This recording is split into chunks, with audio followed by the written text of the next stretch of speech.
voto por mí because he's nice, because he's handsome, he's something incredible. Cansado de las noticias que no dicen nada. Nosotros tampoco decimos nada. Pero con sarcasmo.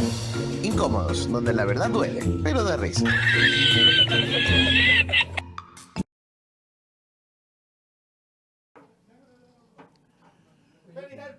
¿Estamos?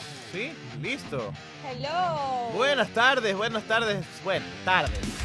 Tardes, porque buenas las ganas que tengo de decir un par de cosas. Ay. ¿Cómo están, amigos? Gracias a las 372 personas que están conectadas en este momento y que nos acompañan a ver Incómodos. Así que ya sabe, deje su like, comparte este link, guárdelo incluso para ver el programa nuevamente más tarde y también deje sus aportes. Danilo. Espérate que estoy mandando un mensaje para denunciar una vaina. ¿Cómo? ¿A quién? ¿A quién vas a Cayeron unos billetes con unos números de sí, teléfono. sí. Pero ya te voy a decir lo que tienes que hacer con eso. Está bien alto. Ya te voy a decir, más adelante te voy a decir, pero... Muy amable. ¿Ustedes creen que yo voy a denunciar? ¿Ustedes creen? ¿Creen o no creen? Ya mismo hablamos de eso. Aquí, llegando y me estoy enterando de algunas cosas. Pero no estás en cámara todavía, Danilo. No estoy de cámara. Allá. Pero se te escucha, sí se te escucha. Ahí Así sí, me ahí escucha. sí. Bueno, Buenas tardes, Danilo, ¿cómo estás? Hola, buenas tardes con todos. Lo que les decía es que si ustedes creen que yo voy a hacer denuncias de cosas que me entere o no creen que vaya a hacer denuncias. Luego, ¿qué pasó? ¿Qué pasa? En vivo no hay nada igual, señores. Entenderán Así que es. salimos Le del programa y valió. vamos a otro, Tú, entonces- Alonso, Le valió despiértate, Alexa. De chucha. mejores casas me han votado. Nada que ver. Dale alegría, dice Carlitos. Dale Ay, alegría ay, a tu ay. cuerpo Ya Macarena. le voy a dar alegría yo. Como la canción de Fito es, ¿no? Ya le voy a dar Pero alegría. acá no es. Me Aquí moví. no hay alegría. Aquí no hay alegría. Bueno, pero siempre tratamos de ver el lado positivo a las cosas, como ayer María Teresa. Y la vi bien a María Teresa en redes, ¿ah? Sí, a la gente le ha gustado que esté con nosotros. Te pueden estar cerruchando el piso, Alejandro. Me Ponte preocupa, pilas, me ponte preocupa pilas, ponte profundamente. pilas, sí. Para que se vaya a fusionar ese personaje con la realidad. Saludos a Diana Marmolejo desde el norte de la ciudad. Saludos, gracias por vernos.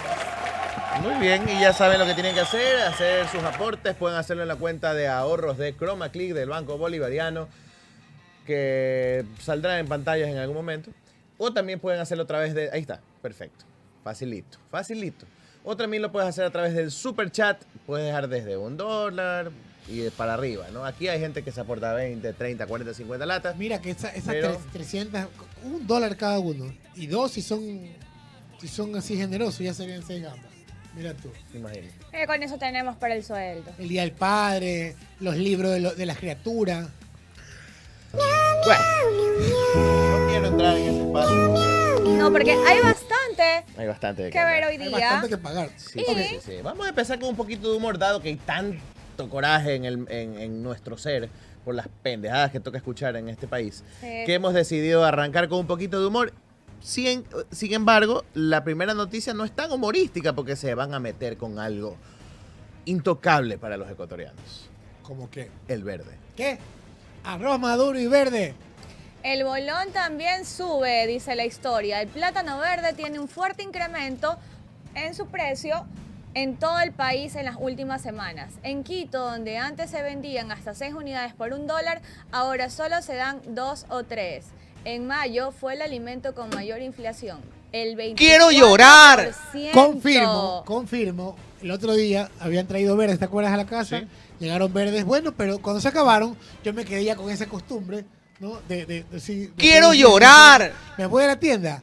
40 centavos cada verde. Cada verde. ¿Dónde 40 o vives? 45. Jue- Espérate. Puchica. Y yo ¿Tú pensé vives donde vive ¿Vives en la Johnny? María Teresa? no, aquí cerquita. No ¿Dónde voy a vive decir María dónde. Teresa? Pero en el súper también estaban caros, en la tienda también, que han subido. Y el verde solía costar 10 centavos. Sí. Casi O sea, me doxeo o sea, que diciendo dónde vivo, 400% que por mi más. casa está más barato. Casi me Claro. autodoxeo. No, pues no, así no. Pero Y- bueno, veamos Sí. si la gente toma las calles Dios mío.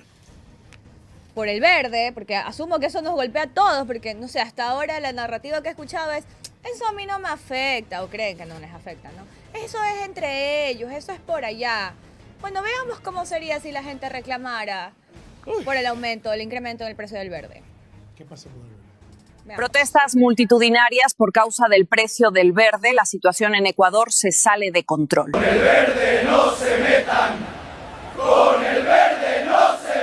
Bajen el precio del verde. No podemos vivir sin bolón. La otra vez fui a comprar un encebollado y me vendieron una fundita de chifle en $2.50. Que viene con música tu huevada. El bolón de verde se ha convertido en un producto de lujo. Si quieres llevar a tu novia a un lugar caro, llévala a comer bolón. ¿Qué opinas de la fiebre del verde? El verde está cotizando en la bolsa de Nueva York. ¿Qué? Cuesta mucho más que la onza de oro. Esta camioneta me la compré gracias a vender patacones en el mercado. Vierte ahora en esta nueva criptomoneda, el Patacoin. El Patacoin es más valioso que el Bitcoin. Invierte ya. Al talento de José Rengifo. José que hace Rengifo, sus un abrazo creaciones de para José inteligencia Rengifo. artificial. Impresionante. Vuelva, señor, por aparte de la inteligencia artificial, Talento hoy día. Claro, sí lo aparte de veo. la inteligencia Alonso. artificial, es un Alonso. excelente guionista, libretista, un artista.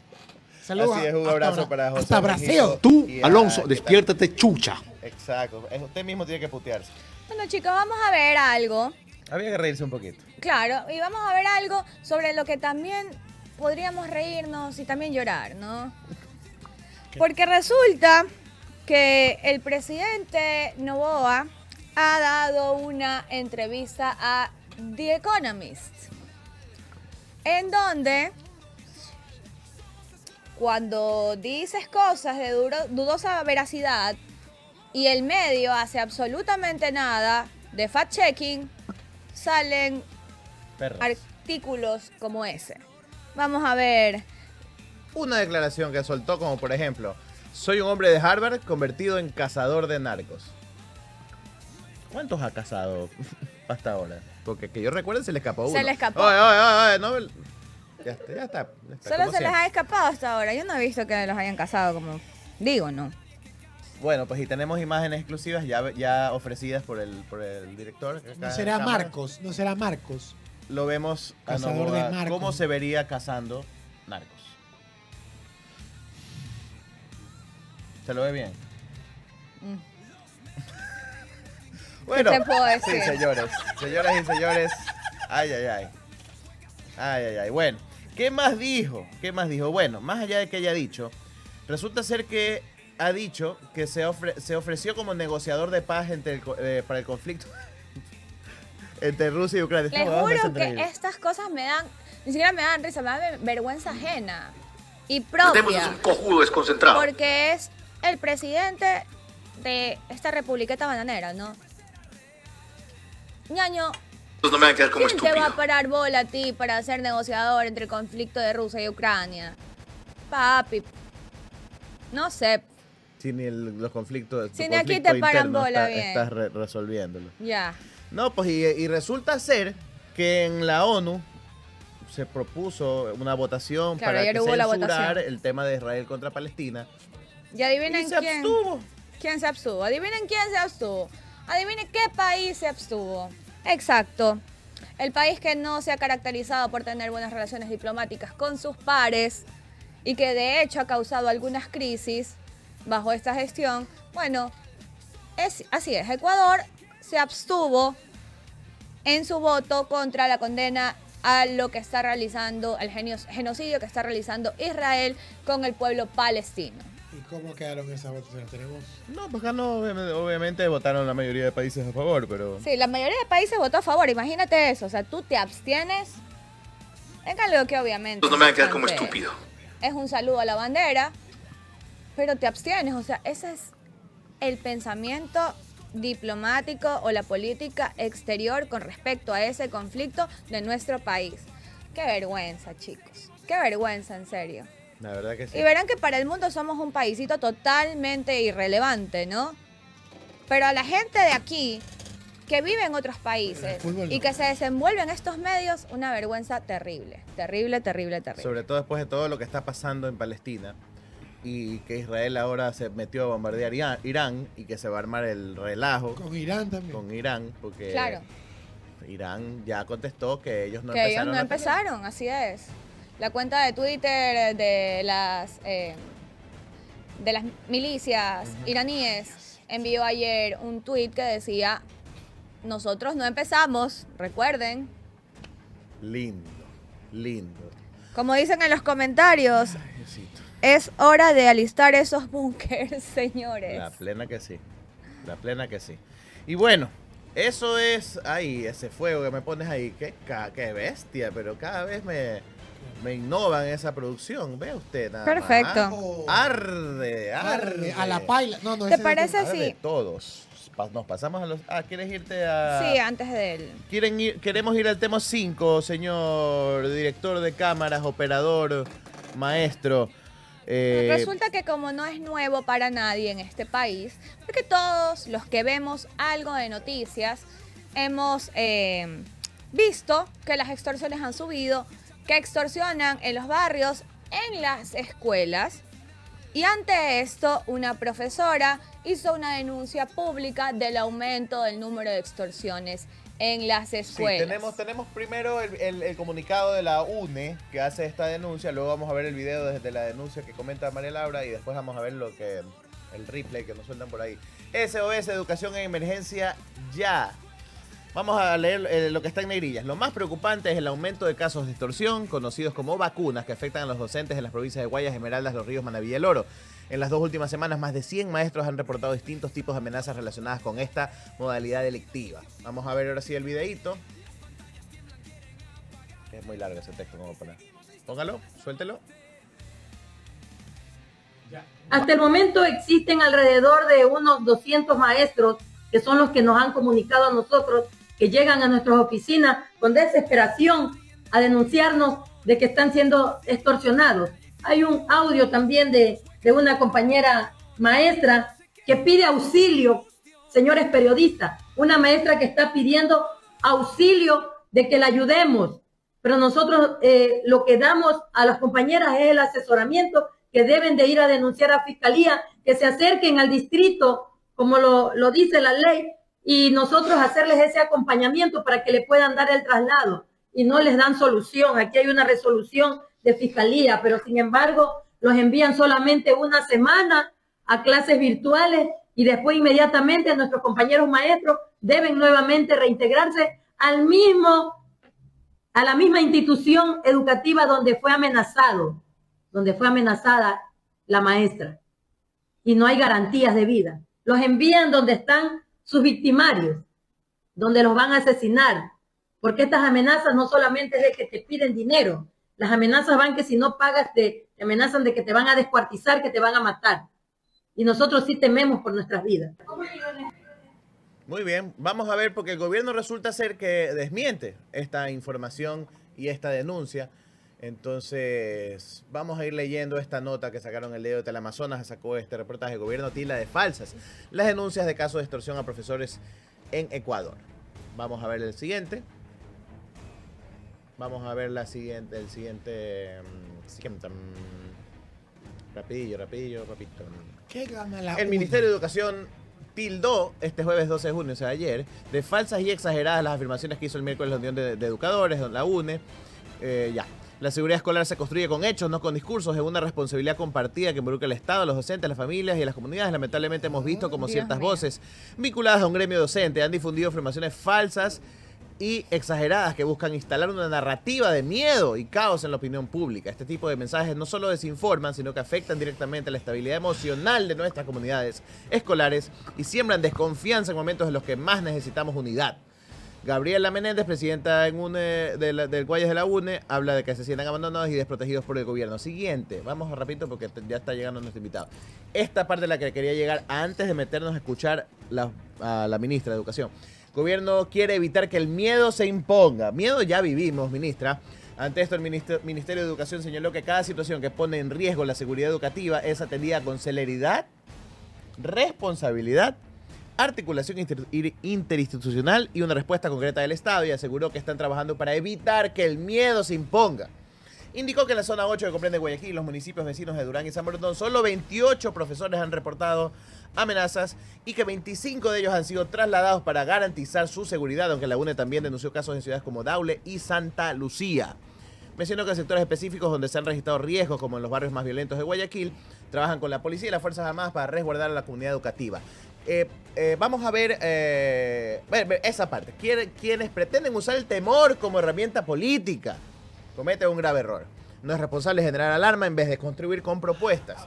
La educación no se construye desde el pánico ni desde la desinformación, dice el Ministerio de Educación. Ahora, vamos a pausar el tema aquí para darle la bienvenida a nuestro invitado y lo vamos a retomar más adelante porque hay un video que ver y tengo cosas que decir al respecto. Entonces, vamos a darle la bienvenida. Luego volvemos con lo que dijo Alegría, ¿ya? Así es.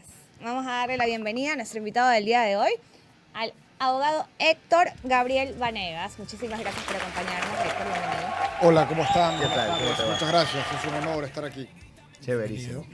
Bueno, hemos visto que últimamente han pasado o se han aprobado algunas leyes dentro de la Asamblea. Y me gustaría empezar con la Ley de Solidaridad Nacional, ¿no? Sobre el nuevo indulto presidencial diferido y la figura de conflicto armado. ¿Cómo analizas la introducción de este indulto dentro del contexto de conflictos armados internos? ¿Qué riesgos jurídicos o constitucionales podría enfrentar, especialmente en cuanto a garantías del debido proceso? Bueno, primero que nada, a mí me llama la atención el nombre. Me parece bastante eufemístico porque la única parte de la solidaridad que contempla la ley es en cuanto al régimen tributario, en que se va a exonerar de pagar impuestos a los que mayores ingresos tienen en este país, que de por sí ya han venido teniendo beneficios fiscales los últimos años. Luego, en lo penal, no tiene nada de solidaria esta ley, más bien lo que tiene es de un profundo detrimento de las garantías fundamentales del debido proceso en todos los aspectos. Usted me ha consultado básicamente de la figura del indulto. El indulto, que es una figura antiquísima, existe desde Roma, significa perdón. Perdón al que ha cometido una ofensa, al que ha cometido un crimen. Y en la estructura legal de un Estado de Derecho, el que ha cometido un crimen es el que tiene una sentencia condenatoria, en la que el Estado ha probado que en efecto se ha trastocado su presunción de inocencia y por lo tanto existe una responsabilidad. A ese lo perdonas. Es diferente a la amnistía, que es olvido, es otra cosa. Al momento de contemplar una figura de indulto diferido, indulto ex ante, de la mera aseveración de que se cometió o no un hecho delictivo, estamos hablando en realidad de un absurdo jurídico, porque de por sí ya ponemos de manifiesto un detrimento a la presunción de inocencia. Pero en un contexto como el ecuatoriano, donde acabamos de experimentar un caso tan grave, tan nefasto como el de los 4 niños de las Malvinas, donde los militares, luego de haber tenido el respaldo del gobierno en un primer momento, unos meses después, confesaron la verdad y dijeron que ellos mataron, torturaron y vejaron a estos niños. En este caso, si es que hubiese existido la figura en ese momento, el presidente Noboa, porque era la política del gobierno en ese momento, los pudo haber perdonado y estarían libres. Y es decir, esas víctimas, esos padres que perdieron a sus hijos, no hubiesen tenido ninguna respuesta. Esos son los riesgos que corremos con esta figura que se trata de vender como novedosa, pero en realidad es profundamente absurda y antitécnica. O sea, darle carta libre a la policía y a los militares porque igual los van a perdonar. Básicamente, como dices, en el contexto ecuatoriano, eso es...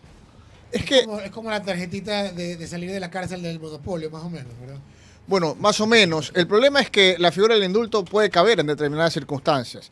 El problema es que tiene que acreditarse el delito. Aquí no se va a acreditar. Ahora, se piensa que la crisis de inseguridad o el detonante de la crisis de inseguridad se da particularmente porque los policías tienen miedo a actuar. Eso es profundamente falso, porque varias de las cosas que se incorporan en la ley para tratar de respaldar la fuerza policial ya existen en el Código Orgánico Integral Penal y existen desde siempre. Es un hecho que no resiste prueba en contrario, que no resiste argumento en contrario, que los policías tienen potestad de usar legítimamente la fuerza. Si yo salgo con un arma y cruzo la calle, cometo un delito de porte ilegal de armas. Pero si yo soy policía y salgo con un arma a un centro comercial, no estoy cometiendo ningún delito. Si es que yo abato en uso de mi potestad de forma proporcional para tratar de proteger un bien jurídico, de evitar un daño lesivo, estoy actuando de conformidad a mi potestad. Y ya el Código Orgánico Integral Penal establece que es una figura de exclusión de responsabilidad el actuar en cumplimiento de un deber. Es decir, no es necesario reformar el COIP, es necesario leerlo, entenderlo y no perder tiempo discutiendo sobre cosas que ya han sido discutidas, que ya están contempladas. En relación a los aumentos de penas por delitos vinculados a hidrocarburos y consumo de drogas, se han endurecido las sanciones para delitos como transporte ilegal de combustibles y restablecido la llamada tabla de drogas que tanto satanizaron en campaña, cambiando su nombre a parámetros de consumo, que van a ser definidos por Salud, Fiscalía y Judicatura. ¿Cree que estas reformas son suficientes para realmente disuadir al crimen organizado? Bueno, entonces tendríamos que situarnos en una posición de teoría de la pena, que se denomina la prevención general negativa, y entender que el delincuente se coacciona psicológicamente ante la amenaza de la pena. La evidencia empírica nos ha demostrado que eso es falso. Cuando se expidió el primer Código Penal del Ecuador, habrá sido en el 1834, existía ya el delito de asesinato. Han pasado más de 200 años. En el COIP del 2014 sigue existiendo la figura y la gran pregunta es, ¿cuándo habían más asesinatos? ¿Hace más de 200 años o ahora? Entonces, ¿ha tenido un efecto disuasorio la existencia de la norma? La respuesta es no. Puedo poner un ejemplo más reciente, que es el del femicidio, que existe desde el 2014.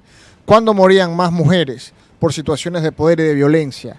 ¿Antes del 2014 o hoy, 11 años después de que se expidió ese tipo penal? Creo que la respuesta la dan las estadísticas y es bastante clara. Entonces, yo no soy partidario realmente de que el aumento indiscriminado de las penas privativas de libertad contiene el fenómeno criminal. Más bien, genera una especie de superpoblación carcelaria, de hacinamiento absoluto.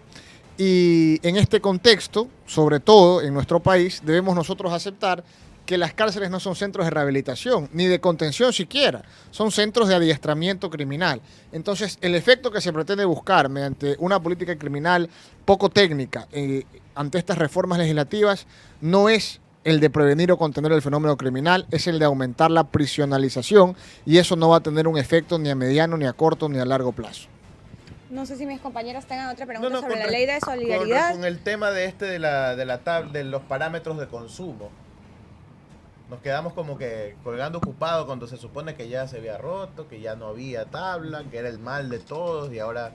Bueno, ahí yo creo que ahí también hay que tener una postura clara. Es decir, porque mucha gente, anclándose en tácticas de populismo penal, trataba de endosar la responsabilidad del aumento del narcotráfico a la existencia de la tabla de consumo, lo cual es profundamente absurdo, es no haber viajado nunca.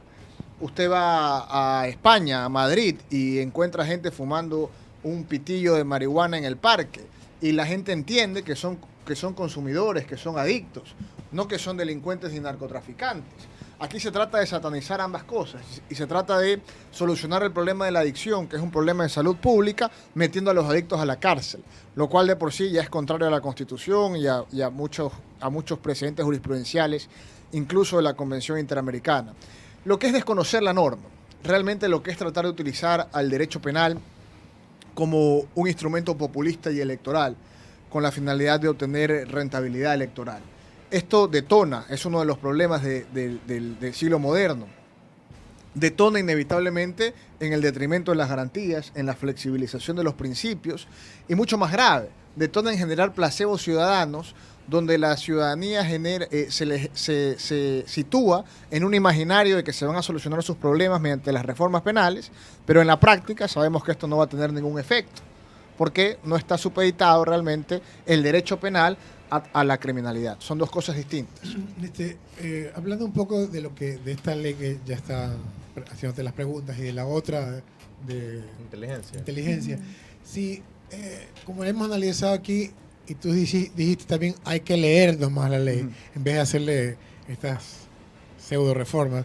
¿Por qué sería que quieren hacer, pues ya las aprobaron, pero por qué les interesa tanto aprobar estas leyes que ya funcionan? O sea, ya pudieron atacar la economía de Fito, ya han podido hacer inteligencia desde antes. ¿Por qué será que quieren hacer estos cambios que prácticamente ya funcionan, mejor dicho? Yo me hago la misma pregunta. En realidad, si usted lee la Constitución, se va a dar cuenta que la potestad constitucional de la seguridad pública es del Poder Ejecutivo. Entonces, ¿cómo se va a paliar el fenómeno de la criminalidad? Con políticas públicas, con políticas criminales direccionadas desde el Poder Ejecutivo, con inversión en tecnología. Es decir, estamos en el siglo XXI. Acabo de llegar de Buenos Aires de una conferencia que di en la UBA y me sorprendió Porque en cada esquina, en cada cuadra, han establecido postes con cámaras. Tienen situada la ciudad con tecnología. Es decir, si usted roba en una cuadra un celular, en la siguiente está detenido, porque la cámara lo detectó. No nos parecería que eso sería mucho más inteligente que reformas obsoletas que no van a tener aplicación práctica. Yo creo que sí. El problema es que esto no está sobre la discusión de los políticos.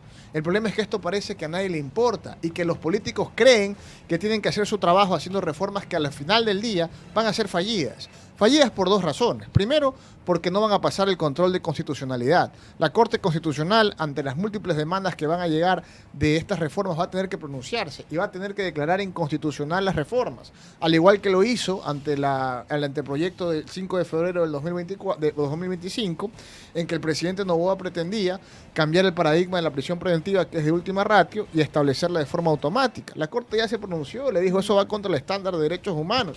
Somos un Estado de Derecho, tenemos que respetar reglas. Si no nos gusta, entonces cambiemos nuestro modelo político, que se instaure cualquier otra cosa, pero que se reconozca. Pero no podemos, en nombre de la democracia y del Estado de Derecho, generar este detrimento a los principios garantistas. Justo sobre la Ley Orgánica de Inteligencia, tenía una pregunta, porque faculta realizar interceptaciones telefónicas, acceso a correos, manejo de fondos secretos, sin supervisión externa. ¿Cómo evalúa este diseño en términos de protección de derechos fundamentales, privacidad, presunción de inocencia? ¿Hay suficiente contrapeso institucional para esto? Bueno, primero decir que la interceptación y todo lo que usted acaba de mencionar también está contemplado en el COIP, sino que hay un punto de partida y es la autorización judicial. Tiene que estar justificada la interceptación. Es decir, la policía tiene que hacer un informe, la fiscalía tiene que considerar que hay indicios y tiene que haber una autorización judicial temporal. No te pueden espiar todo el tiempo, toda tu vida. Pero a mí, siempre que estas reformas amplifican el poder de la fuerza pública, esto detona en abusos. Y creo que corremos el serio riesgo de que esto se utilice no únicamente para paliar el fenómeno criminal, sino para perseguir enemigos políticos y quién sabe otras cosas, que obviamente no tienen nada que ver con los problemas que está experimentando el Ecuador hoy en día. Bueno, nosotros... Sí, yo quería decir nada más que como anécdota, en los 70, finales de los 70, en Estados Unidos ya hacían este tipo de interceptaciones, pero con orden judicial, porque ya los habían fotografiado, a los de la mafia, les habían hecho una inteligencia sin tanta tecnología como existe actualmente, pero necesitaban esa orden judicial con un antecedente. Y acá con tanta tecnología... Sí, el antecedente que comentas es interesante, es la denominada Ley Rico, que se estructuró en los Estados Unidos para pelear contra las bandas y que básicamente aperturaba estos mecanismos de investigación, porque son mecanismos de investigación, no son mecanismos de sanción. Entonces, aquí esto existe, ha existido siempre. La policía tiene la tecnología, muchos equipos obsoletos, lógicamente. Hay que invertir en eso.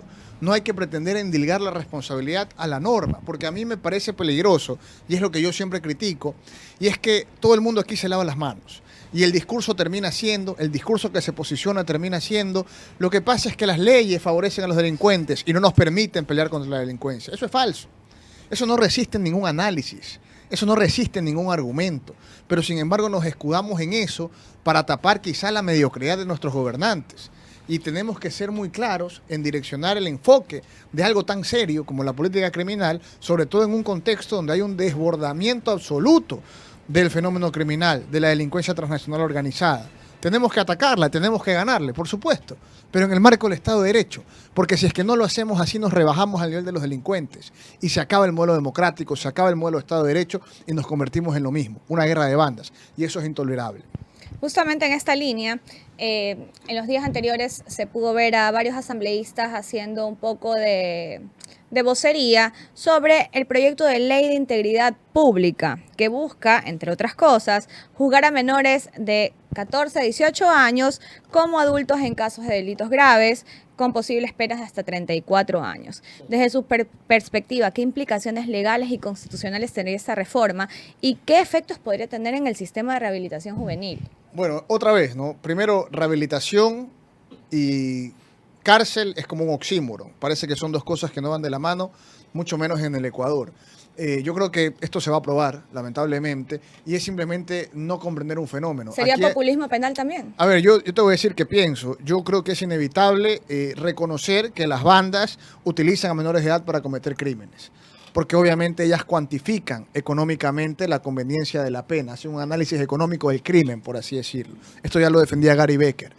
Entonces, aquí el gran problema, la gran pregunta que tenemos que hacernos como sociedad es ¿y por qué estos chicos de 13, de 14 años prefieren ir a las bandas, justifican matar o cometer delitos y no prefieren estar en la escuela, pensar en un mejor futuro, en aportar algo a la sociedad?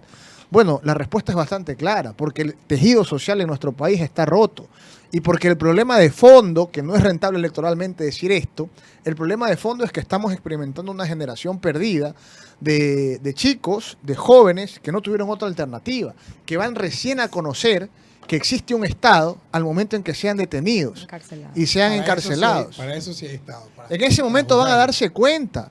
El Estado existía. Ese Estado que constitucionalmente tenía que darme derecho a la educación, a la salud, que tenía que darme seguridad, que tenía que proteger la infancia, la niñez, ha existido para esto, para encarcelarme. Entonces, es un paliativo. Es decir, es al final del día como tener una herida y echarse alcohol, pero no suturar. Puede paliar el fenómeno de forma temporal, pero en el fondo esto va a seguir pasando, porque el tejido social no hay ninguna intención de recomponerlo. Vamos a leer comentarios, preguntas que tenemos aquí en los comentarios. Hay una de ellas que dice, ¿qué derechos vulnera la ley de inteligencia? Bueno, integridad personal, protección de datos. Creo que está profundamente claro. Y el peligro de que este tipo de datos sean utilizados no solamente vía judicial, sino también con estas campañas de desprestigio, o sea, de diversas formas. Y como lo mencionaba el doctor Vanegas, no solamente para atacar al crimen, sino también incluso hasta opositores políticos. Entonces, es importante que la ciudadanía tome conciencia de los peligros que enfrentamos con la aprobación de esta ley. Y bueno, que la Corte Constitucional actúe ante las demandas interpuestas, doctor. Sí, bueno, espero lo mismo. Nosotros junto a Colectivo de Derechos Humanos y algunos profesores, algunos profesionales, estamos preparando demandas de inconstitucionalidad. Creo que desde la trinchera en la que nosotros nos desenvolvemos, que es la academia, que es las cortes, tenemos que hacer eso en defensa del Estado de Derecho. Así que ese es el compromiso que tenemos. Muchísimas gracias, doctor. No sé si los compañeros tengan alguna otra pregunta. Muchísimas gracias, doctor. Muchas gracias por acompañarnos el día de hoy. Teníamos muchas dudas con respecto a estas leyes que acaban de pasar en la Asamblea Nacional. Y esperamos tenerlo pronto nuevamente por aquí. Sí, claro, con todo que gusto. sí. Muchas gracias por la invitación. Muchas gracias, muy amable. Muy amable. Seguimos. ¿Y quieres retomar? No, vamos. Lo que sigue, dice. Yo quiero decir un poquito. Vamos sobre algo que también quería comentar un poco, ¿no? Es que vemos en las redes y hemos visto ya en actividades pasadas a nuestra primera dama, Lavinia Balbonesi de Novoa, hablar sobre un proyecto personal, un proyecto contra las víctimas de violencia denominado ANA. Entonces, el famoso proyecto ANA. Tenemos videos de la primera dama en Teleamazonas conversando sobre este tema. A ver. Puedo ayudar a los niños por medio de las mamás, porque la realidad es que cuando una abuela ha sido víctima de violencia, la hija termina siendo víctima de violencia, la nieta termina siendo víctima de violencia. Y por eso creé ANA, que tiene 4 pilares. El primer pilar es la prevención. En la prevención trabajamos con los niños. Hemos hecho diferentes convenios con centros educativos, instituciones, colegios privados, que les damos becas, por ejemplo, en los colegios y escuelas, desde que inician hasta que finalicen. También becas artísticas, deportivas, musicales, porque creo que una manera de alejar a estos niños o jóvenes de estos ambientes de violencia es mantenerlos ocupados. De ahí tenemos el siguiente pilar, que es la educación. Hemos hecho convenios con universidades nacionales, internacionales, institutos, profesionales, en el que ofrecemos educación en diferentes áreas. Áreas incluso en las que normalmente las mujeres tal vez no estaban acostumbradas a trabajar. Te hablo, por ejemplo, que hace una semana hicimos un convenio con una automotriz que las va a educar no solo en ventas, sino que les va a enseñar mecánica, y a raíz de eso vamos a crear el primer auto creado por mujeres de Proyecto ANA para Proyecto ANA. Qué increíble, o sea, lo que busca este proyecto es darle herramientas, capacitaciones en diversas áreas para que ellas puedan ser autosuficientes, generar un emprendimiento, o también las ayudan quizás, en el caso de quienes no sienten ese valor, para mejor emprender, buscarles una plaza de trabajo, que tengan ese acceso. Así es, tenemos convenios con también, el Proyecto ANA se financia y es una realidad gracias al sector privado, gracias a diferentes empresas, diferentes instituciones que exactamente les brindan educación, pero no solo les ayudamos con el tema de la educación, sino que les ayudamos a emplearse dentro de estas empresas o de estos lugares. Por ejemplo, tengo mujeres camioneras. Bueno, a la primera dama. Estaba la primera dama hablando sobre el proyecto ANA, como mediante el sector privado han logrado darle becas a los niños y ayudar a las madres víctimas de violencia de género. Yo pregunto así, no sé, ¿no hay un ministerio de la mujer? ¿Existe eso? ¿Todavía existe? No existe el Ministerio de Educación, que ya vamos a hablar sobre el Ministerio de Educación. No existe el MIES. ¿Qué es esta suerte de caridad que están queriendo instaurar en el país? Señores, señora primera dama, muy buena su iniciativa, muy buena su intención. Le recuerdo que su esposo es el presidente de un país en donde aquí no hace falta caridad. Aquí hace falta políticas públicas, que el Ministerio de la Mujer se ponga a trabajar, que dé contención y prevención a las víctimas de violencia de género, que el MIE se ponga a trabajar, que el Ministerio de Educación se ponga a trabajar, aunque parece que eso es mucho pedir. Y no es que no pueda hacerse, porque ya se hizo en esa década que a muchos les duele, pero ya se hizo y se sigue haciendo. Para muestra un botón, la prefectura de Manabí, junto con ACNUR, una ONG, tienen 14 centros de atención integral a víctimas de violencia en 9 cantones. Esto se llama cooperación.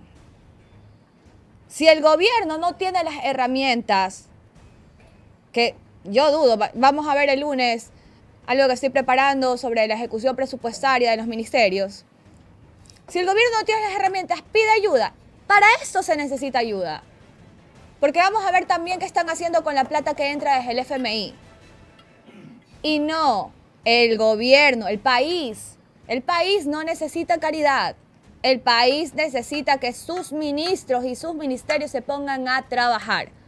Así que bonita la iniciativa, pero... Suena, sí, suena bonito, suena lindo, pero es cierto, tenemos un Ministerio de la Mujer. Yo creo que... Tenemos estoy Ministerio de acuerdo con Educación. ustedes, no me parece mal lo que está haciendo, pero me parece mal, o sea, ella, lo que está haciendo ella no me parece mal. Me parece mal lo que está haciendo el gobierno de Daniel Noboa. Que sí, pónganse a trabajar el Ministerio de Educación, el Ministerio de la Mujer, todo eso.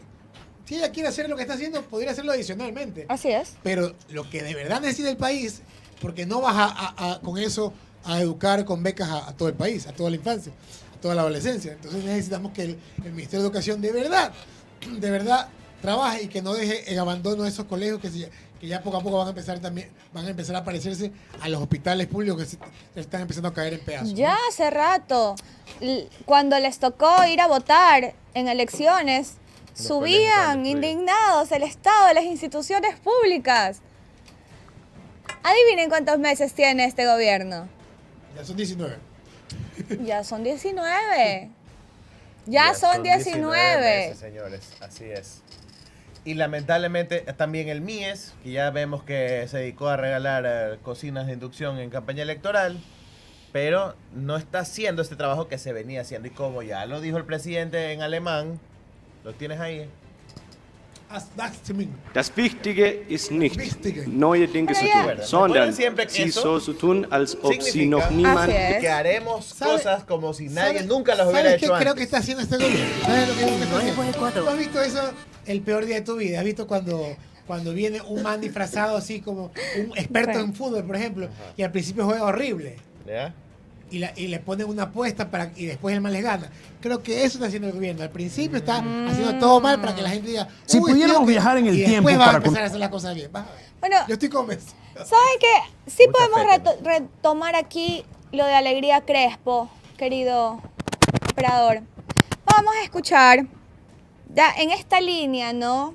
De ministerios que no están trabajando como deberían. Vamos a escuchar qué dijo la ministra de Educación, Alegría Crespo, ante este tema de que vemos cómo mataron hace un par de días afuera de una escuela en Las Orquídeas a una pareja de padres de familia en la hora de ingreso de los niños a la escuela.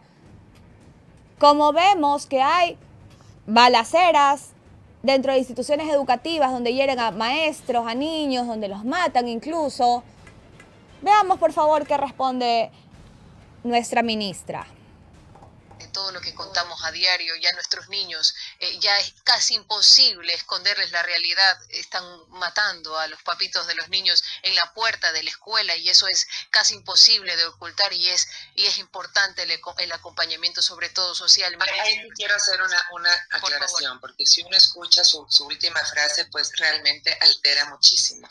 Han matado a una pareja que estaba relacionada con actividades criminales y debemos saber que con quien lobo se junta aprende a aullar. Es decir, a nadie le va a asesinar de buenas a primeras. Entonces, no es que están matando a papitos de afuera de la escuela. Mataron a una pareja que tenía relación con las bandas. Por favor, porque este tipo de aseveraciones hace que nosotros como ciudadanos o nos aterremos o sepamos cuál es la realidad. Y es responsabilidad de todos conocer las causas. Sí, ministra, pero hablar de inseguridad. ¿Ve cómo la caen? Tengo cosas que decir. Porque yo me desperté tranquila, que eso es un privilegio en este país. Pero luego vi esa entrevista y me llené de odio. Parece que la ministra, Alegría Crespo, desconoce varias cosas. Entre ellas, que la primera causa de muerte en este país para los niños son las balas perdidas. Ministra, aquí los niños no se mueren por enfermedades. Aquí los niños se mueren por la delincuencia, son asesinados. En primer lugar. En segundo lugar, esa pareja que asesinaron fuera de la escuela en Las Orquídeas, hayan tenido o no hayan tenido antecedentes penales, son padres de un alumno de esa escuela. Le guste o no la narrativa, esa es la realidad. Y los mataron al frente de su hijo, al frente de sus compañeros. En lugar de usted responder sobre la contención que recibirán esos niños al ver semejante nivel de violencia, se dedicó a decir o a retar a la periodista que en buena hora le hizo esa pregunta. Y yo aquí quiero entender si es que actúan bajo el desconocimiento absoluto o si ya esto es mala fe. Porque usted no es ministra de Trabajo. Usted no es ministra de, no sé, de Energía. Usted tiene a cargo lo más valioso que tiene este país. El presente y el futuro de nuestros niños. ¿Qué está haciendo, ministra? Las escuelas se caen a pedazos. ¿O usted cree que todo se soluciona con coaching y buenas vibras? ¿Qué espera para trabajar? Y créame que no sigo porque... Ya lo juzgó. La mano lo juzgó. A los dos Totimos los juzgó. Claro. Dice Nancy acá, la policía debería estar en las áreas cercanas a las escuelas para precautelar la vida y la seguridad de estudiantes, maestros y padres de familia. Ahí debe funcionar la inteligencia. Totalmente de acuerdo, Nancy. Para eso es que debe servir la inteligencia. En el tuit que vimos antes de nuestro entrevistado decía, solo son 28. Solo, nada más. Y acuérdate que no todo el mundo denuncia. Claro. Además que, ¿hace cuánto fue que mataron a una profesora en Esmeralda? 2 semanas. Sí. Hace como 2 semanas, sí, ya teníamos el programa. Claro, pero no es en el Guayas, entonces. Por es eso. que sabes que no les duele porque no son ellos, porque no es su círculo, porque no son sus hijos, ministra. Pero le recuerdo una vez más, la principal causa de muerte de niños en este país son las balas perdidas. Póngase a trabajar. Acá mira lo que dice Gabriela.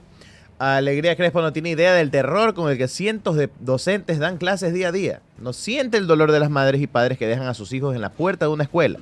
No reconoce el miedo de los niños y adolescentes que ya normalizaron ver patrullas militares, disparos y muertes cerca de sus aulas. El día de ayer, ministra, hubo una balacera en una escuela en Sociovivienda. Tenemos el video. Pero es que tienen que de la haber sido, balacera. todos los padres han de ser miembros de alguna banda, porque esas son las únicas. Una balacera en donde la gente desesperada llamaba al 911 y nadie se hizo presente. La gente está en manos del crimen organizado, de la delincuencia, y no hay nadie que los ayude. Suéltelo.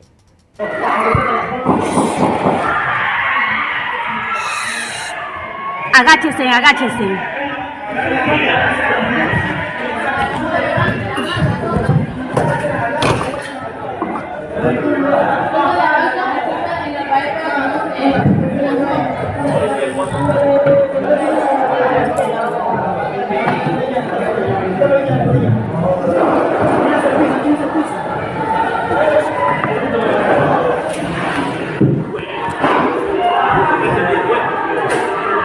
Agachen por Cristo Jesús, al piso, al piso.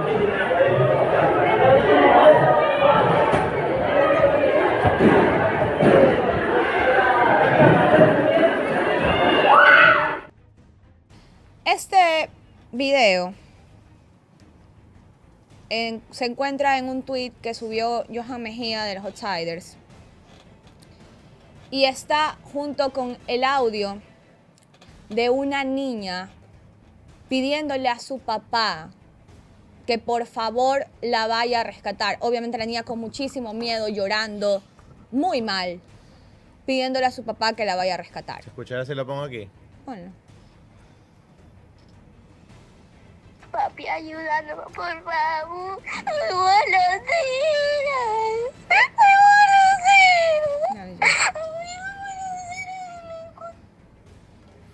Ahí nomás, porque es Eso, ministra. más largo. Eso, ministra. Pero ¿sabes lo bonito de esto? Yo me acuerdo que hace como año y medio, yo estaba en otro programa, ¿no? Y se llevaron a niños como entre 4 y 5 años. Qué lindo me pareció una ¿cómo se llama? Una iniciativa súper bella por las cosas que estamos pasando. Entonces fue un experto en seguridad, ¿no? Tan lindo, porque los juegos, de verdad, a los niños les encanta. Entonces les enseñaban jugando a tirarse al piso y pecho tierra cuando escuchen sonidos de bala. Eso es lo bonito, lo lindo de estos momentos que podemos hacer que los chicos... Cuidado, y van a salir ahora. Ministra, las están noticias. matando a nuestros niños. Ya no en las calles. Ya no basta el argumento de se están matando entre ellos. Están existiendo balaceras en las escuelas. ¿Qué están haciendo como gobierno para prevenirlo, para evitarlo? ¿Qué están haciendo? No sé qué están haciendo. Están lanzando unos billetitos con una información. Por Durán, para que Claro. digan dónde están, porque Para no que- tienen sistema de inteligencia, no tienen nada. Para que ¿no? la gente denuncie. Pero yo te voy a dar un dato ahorita que acabo. Yo antes de venir al programa estaba con un poquito de león, entonces me fui a pegar una empanada aquí cerca. Y vi un señor que vende empanadas que no lo veía hace tiempo. ¿Cómo estás? ¿Qué es de tu vida? ¿Cómo así no venía? Estoy abollado y se me pegaron un tiro hace... ¿Qué? ¿Cómo? ¿Pero qué? No, mira, lo que pasa es que yo en mi barrio, ¿no? Nos reunimos con unas personas más o menos de mi edad, amigos del barrio. Pero para esto había llegado un man medio pesado así, ¿no? Trucho. Y había cerrado la calle con rejas. Llegaban carros así, lámparas, gente. Y uno de los amigos de este man denunció a la policía. Así como están pidiendo ahorita que los chicos, la ciudadanía, ponga el hombro y denuncie que te bajan por Como el el billete. ministro dijo que era culpa de los ciudadanos lo de la bahía por no denunciar. Espérate, entonces, este amigo del señor que vende las empanadas denunció. ¿Y qué pasó? ¿Qué crees que pasó? Lo balacearon. Primero que no pasó nada con la policía, ¿no? Fueron, hicieron una disque inspección y se fueron. Pero parece que alguien, algún sapo, Siempre hay uno. le comentó a esta gente. Dentro de la policía tiene que haber sido, ¿no? La cosa es que fueron un día, estaban el señor incluido, el que te hablo, con 3 amigos de él. fueron por, ¿cómo se dice? Retaliación. Retaliación. Y les entraron a bonita y divina bala. Escúchame. Es que son anécdotas nada más. Al que hizo la denuncia, 12 tiros acá atrás, ¿ya? A este señor, 5 tiros y no tenía nada que ver. Se salvó y ahorita está trabajando nuevamente, pero tienen que hacerle otra operación. 5. Yo salí de esa conversación entre impactado, le dije que bueno verte bien. Y desesperanzado. Pero ¿sabes qué? Desesperanzado, pero al mismo tiempo valorando lo poco que uno puede hacer económicamente, pero tengo vida. Pero no todos pueden agradecer por la vida y por la salud. El señor todavía tiene que hacerse una operación porque tiene una ¿cómo se llama? Colostomía. Algo así que tiene la fundita. Ya. Todavía tiene que operarse una vez más. Fue agosto del año pasado. Casi un año. Recién le vuelvo a ver trabajando. Entonces, ¿de qué va a servir esta? ¿Tú crees que la gente va a denunciar? Peor allá donde Contexto. Lo que pasa es que hoy se vio a un helicóptero de la policía. No, creo que no está en pauta. Está en el grupo de incómodos. Hoy se vio, ya lo vamos a poner, un video donde está un helicóptero de la policía lanzando papeles por Durán. Estos papeles resultan ser y billetes, Dios mío, billusos. Billetes de $100, ¿no? Con un curioso texto en la parte de atrás. A mí lo que más me parece absurdo, bizarro, billetes, en serio. De $100. Para que la gente los coja para amagados. Pero en la joda la que está este país, que a mí es cuando yo me arrecho. Es una burla. Es una burla, pues. ¿Qué es el Joker? ¿Qué es esta Batman? Mira. Es una película. Déjate de huevadas. O sea, somos Ciudad Gótica. Están tirando billetes para que la gente diga, ve, caen billetes del cielo. ¿Y qué es? No un papelito para que denuncies. Mira, ve. ¿Tú crees que la gente va a denunciar así sea por una recompensa? Los de matan, $100. Porque lo que ellos tratan de hacer ver es que les dan $100 por denuncia. ¿Tienen la foto del billete? En los billetes. Dios mío, ¿qué haces con $100? Dice Pablo Naranjo, ¿cómo? ¿Dónde puedo ver ese video? Ahí lo estás viendo, amigo. Estás viendo en pantalla el helicóptero soltando los la billetes. Policía lanzando billetes en Dios Durán. mío, ¿cómo dice el audio? La policía. No, la policía, no. Billetes, señoras y señores, así de lindo. Ya, pareciera ser que se nos burlan. La imagen de los billetes. Parece ser que se nos burlaran en la cara.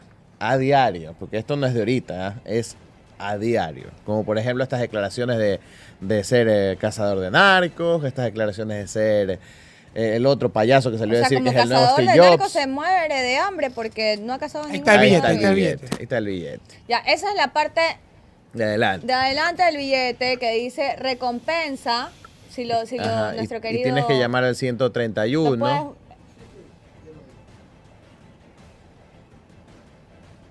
Ahí están los billetes. ¿Cuánto cuesta la hora de uso del helicóptero? No importa. No hacer zoom, sino virarlo. Obviamente, dice, ahí está. Recompensa llamar al 131. Obviamente sabemos ¿Tienes el otro lado? Ya, listo. Obviamente sabemos que en el caso de que alguien, tú denuncias y que alguien te venda la denuncia, o sea, que le comenten a los EDO, ese es un corrupto que está en la institución, que no representa a toda la institución, pero sí a un sector corrupto, porque no es la institución como tal, son ciertas manzanas podridas. Por eso es que desde este lado se hace la crítica, porque lamentablemente todas estas leyes y propuestas y el asunto de inteligencia se hace sin hacer lo fundamental que tienen que hacer. Es el hecho de depurar lo que está contaminado. Entonces, si todo sigue igual, ¿qué garantías tiene el ciudadano de que haciendo una denuncia? Es más, no es sencillo. Nosotros medios nos atrasamos con el SRI y ya están ahí por $1, $2. Dice Calimán, llamas a ese número y te contesta Fito. Tan fácil que es intervenir el sistema bancario. Ahí está la parte de atrás de billetes. Oye, tan fácil que es intervenir el sistema bancario de los militares o policías para determinar cuáles son los corruptos. Y ya está. Y empiezas a depurar. Pero nada, a nosotros te demoras con... Ahí está la noticia oficial del Lourdes Flores, lo lanzan desde el helicóptero porque a pie no pueden. Ya sabemos que no van a entrar. Pero ahí está, el helicóptero militar lanzando en Durán panfletos con formas de billetes sobre el plan de recompensa para atrapar a delincuentes. Puedes poner la parte de atrás del billete, pero en horizontal, por favor. No la puede virar. No la puede virar. Pero bueno, ¿qué es que dice? Acércale un poquito, por favor, A ver. para verlo así. A ver. Pero bueno, recompensas por información, básicamente. Y a ver, recompensas por información. Tiene que verlo así de ladito. De armas, explosivos, drogas, grupos armados, cabecillas, caletas y escondites. Llama gratis al 131 plan de recompensas o escribe al correo informa@recompensas131.org. Escribe a nuestras redes sociales. Claro. 131 plan de recompensas, Facebook, Instagram, X y TikTok. Fuerzas Armadas y Policía Nacional juntos por tu seguridad. O sea, tú me estás diciendo que con la ley de inteligencia que pueden saber quién manda el correo y dónde está la persona, porque pueden acceder a tu ubicación instantánea. ¡Ay! Lo viró 2 años después, pero lo viró. Niño. Lo viraste. ¿Sabes lo que yo sí te voy a decir? Y me puedes decir lo que sea. Yo jamás en mi vida voy a denunciar a nada que sepa. O sea, ahorita es una sentencia de muerte, realmente. El gobierno del show, tal cual. Para esto sí hay recursos, pero no para arreglar los UPC. Y recuerda que el dinero de estos recursos ya no se van a poder fiscalizar. La Contraloría los va a incinerar luego de revisarlos. ¿De quién fue la idea? El nuevo Ecuador. Así es. Pero metámonos con otra cosita. Porque... Algo Sí. Un payaso. importante aquí, ¿no? Hablando de shows, tenemos a nuestro... No lo queríamos volver a nombrar aquí. Nunca bien ponderado La papaya. asambleísta Sergio Peña, siendo... Tenemos un cojudo desconcentrado. No, tampoco voy a decir que no. O ¿Qué sea, te voy a tenemos a nuestro asambleísta Sergio Peña que una vez más se encuentra en el ojo del huracán porque el portal Primicias sacó un artículo que dice: política, caso Danubio, red de Sergio Peña habría fabricado pruebas de fondos para ofrecer sobornos a cambio de la aduana. Mira vos. Según la fiscalía, la red que comandaba el asambleísta Sergio Peña en el caso Danubio montó, ¿puedes hacerles un poquito más? Cheques más grande? falsos. Montó cheques falsos por 30 millones y recibos de cajeros con saldos de 18 millones de dólares para convencer a supuestos operadores políticos de tener recursos para comprar cargos en la aduana durante el gobierno de Guillermo Lasso. O sea, doble delito. Dice, ladrón que roba ladrón. Dios mío. Bueno, ante esto, que esto es lo más relevante del artículo, la verdad es bastante extenso. Sí. Pero está el cheque, está la imagen del cheque por ahí, ponla. Pero esta información expuesta por el portal Primicias fue entregada por la fiscalía. Vea usted, ahí A está el cheque Primicias. falso. No es que se lo inventaron, no. Fiscalía proporcionó esta información al portal Primicias para su publicación. Ahí dice, los cheques supuestamente se emitieron y las fotos fueron enviadas a las personas. Yo estoy tratando de adivinar porque la verdad es que leo así. ¿Puedes subir un poquito? Eso, papito, muy bien. Que estaban trabajando en el nombramiento de Peña, pero una vez más la contratación se cayó y 3 meses después la fiscalía procesó a todos los involucrados. Ahí está el cheque y dice, tienes que hacerlo más arriba, Dani. A ver, además la indagación del Ministerio Público reveló que todas las pruebas eran falsas. Las fotos del diario eran sacadas de noticias de periódicos de incautaciones pasadas y los cheques y comprobantes bancarios también eran montajes. Soy serio. Yo creo que con ese hashtag se estaba adelantando por si acaso.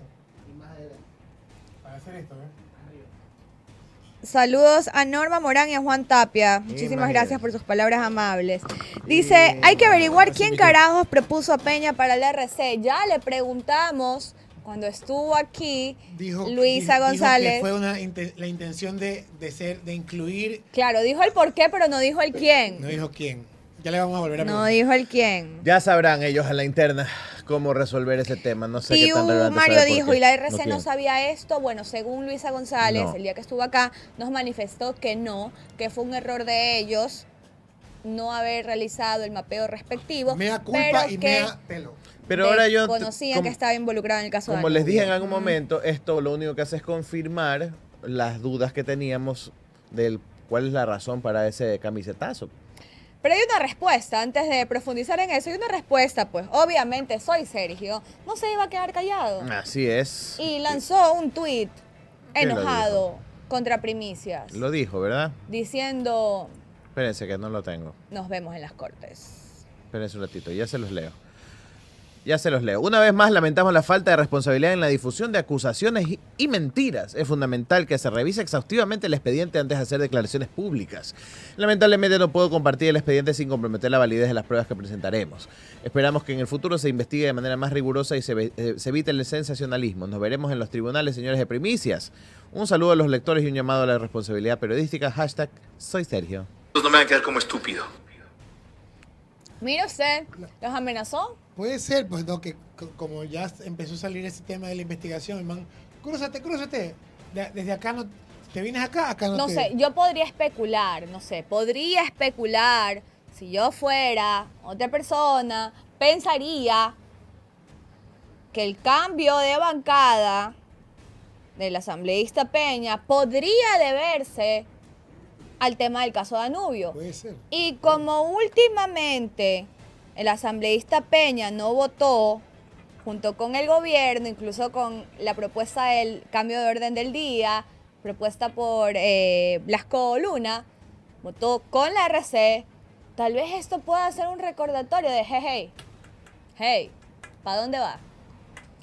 Digo yo, podría ser. Podría ser. Bájame esos expedientes. ¿Quién sabe? Bájame esos Claro, no te olvides que, no te olvides. ¿En qué quedamos? Ay. Va a Todo decir ahora, puede ser. Soy Sergio, del caso de Danubio. Ese es el cierre ahora de los videos. Todo puede ser. Bueno, Terrible. y ya para finalizar nuestro programa, vemos cómo Andrés Arauz regresó al país, ya que el día de hoy debía presentarse en la corte como parte de estas medidas cautelares que dictaron en su contra.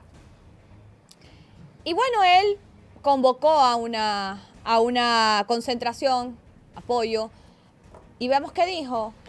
Tenemos todos Fuera de la los corte. dos tweets y luego el video, ¿no? Vamos con los tweets rapidito para hacerle el contexto a la situación. Anunciando que llegaba, ¿no? Acabo de aterrizar en Quito, me acompaña una delegación de diputados, académicos y defensores de derechos humanos de Chile, Colombia, Brasil y Estados Unidos.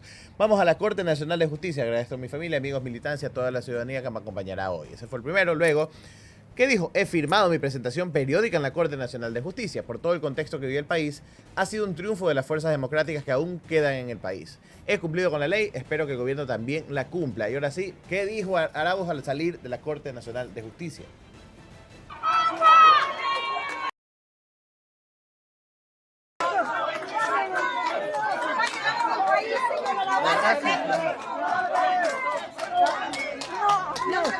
No digo nada,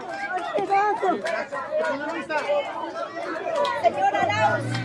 Economista, usted se desmarca de los chats, de los audios, del celular del señor Verduga.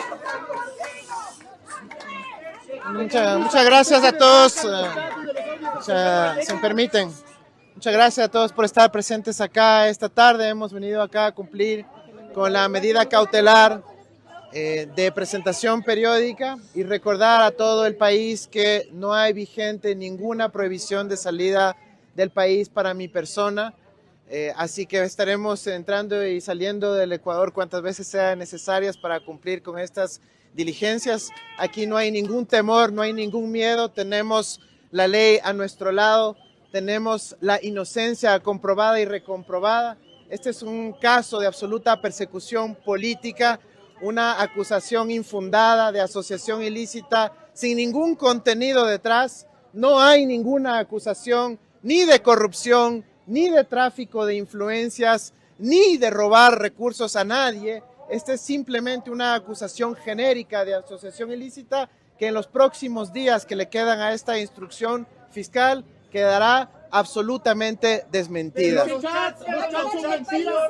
Los chats y los audios. Señor Arauz, en los chats hay una conversación con el señor Verduga en donde no se quería que se posesione como superintendente de bancos el señor Romero. La Fiscalía ha presentado una serie de elementos que no tienen ningún sustento. Todo eso va a quedar desmentido absolutamente en los próximos días. La acusación de la Fiscalía, ¿por qué me meten a mí? Es por 2 tweets que yo había publicado en esa época relativos a ese asunto, relativos a la disputa que lleva 3 años alrededor de la superintendencia de bancos. Esos son 2 tweets que menciona la Fiscalía y con eso me terminan acusando. Es una acusación terrible, es una acusación absurda, sin ningún sentido.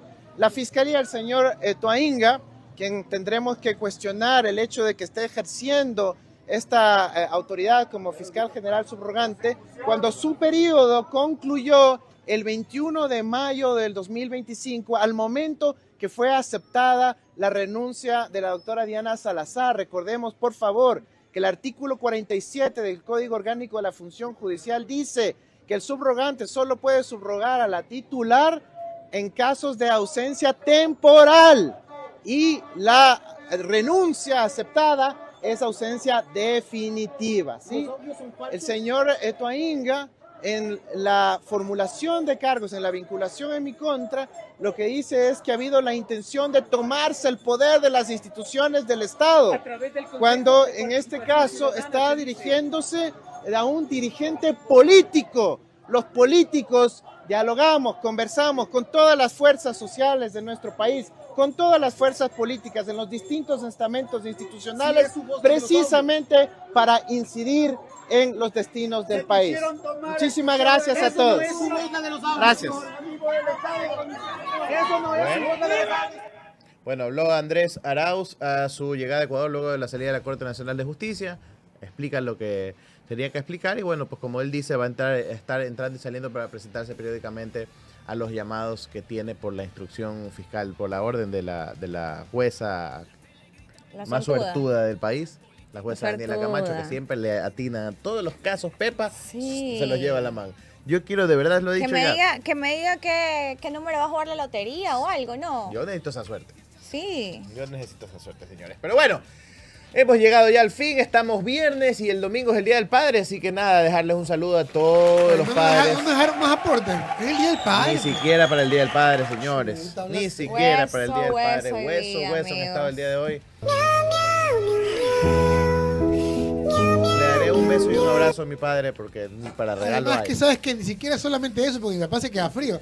Yo les tengo que dar de comer a mis hijos ese día. El Día del Padre. Van a mi casa, pero yo les tengo que pagar el almuerzo a ellos. Déjate algo ahí. Tírate una así con lata, dice. Bueno, yo se aprovecho para mediante esta cámara, desearle feliz día a mi papito y a mi abuelito, que es como mi papá también. Los amo mucho y ustedes son un ejemplo de padres. Feliz día, papá, también.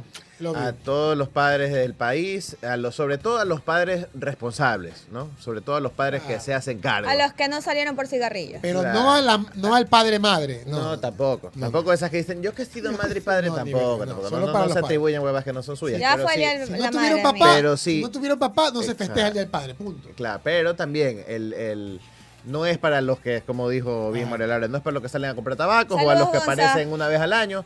Para ellos, déjense de huevadas. Paga la pensión, como dice el Chimichurri. Sí, no van a estar ahí con el tatuaje del hijo, que mi mayor bendición, que te amo, hijo. Hoy ya no estoy para aguantar pendejos, 2 años en el SUPA.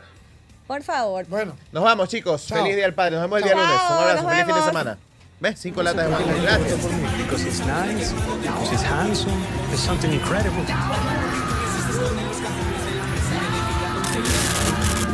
Cansado de las noticias que no dicen nada. Nosotros tampoco decimos nada. Pero con sarcasmo.